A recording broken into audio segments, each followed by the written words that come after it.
به نام خداوند بخشاینده مهربان. سلام دادرکانی عزیز و خواهرکانی گرامی قدر.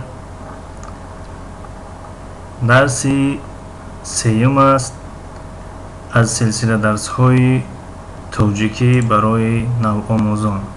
نوآموزان یعنی نویادگیرها، نویادگیران. رسیدیم در حرف ب. درس امروزه ما حرف ب. حرف ب دومین حرف الفبای زبانی توجیکی است و شکل نوشتش این طور است. شکل نوشت در دفترها. خب حرف اینش حرف کلان یعنی بی کلان و اینش حرف بی خورد. انا این شکل کتابی حرف ب است. یعنی ما و شما وقتی کتاب میخوانیم در کتاب این گونه حرف ب را مشاهده نمیکنیم. برعکس انا این گونه حرف ب را میبینیم. یعنی حرف ب کتابی یا که گاه چاپی نیز میگویند. حرف ب چاپی و حرف ب دستنویس. خب در اینجا در این رسم ما کی را میبینیم و یعنی چی معنا دارد این رسم؟ این رسم دو پسر بچه است و اونها با هم برادر هستند. برادر یعنی که فرزند پدر خواه از تو خرد باشد و خواه از تو کلان باشد آن را برادر میگویند. برادر یا به لهجه دیگر یعنی دادر اکا. یعنی این شخص، این کودک برای این طفل، برای این کودک دادر است و این برای اینش اکا است. این را در زبان ادبی برادر میگویند.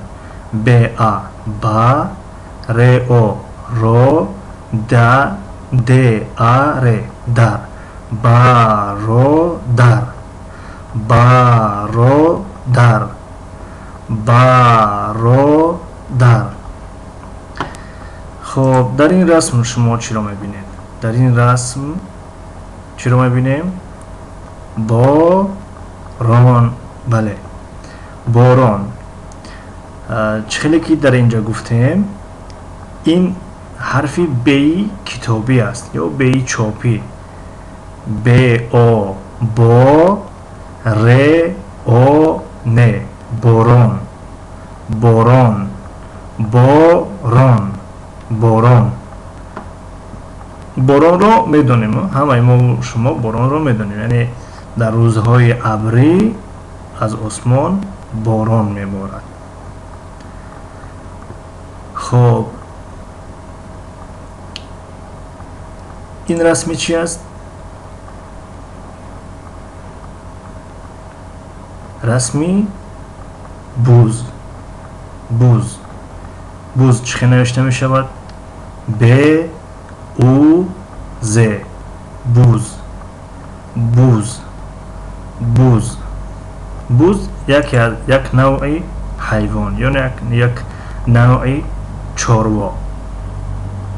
بوز، گوسفند، گاو شنیده اید؟ این بوز است.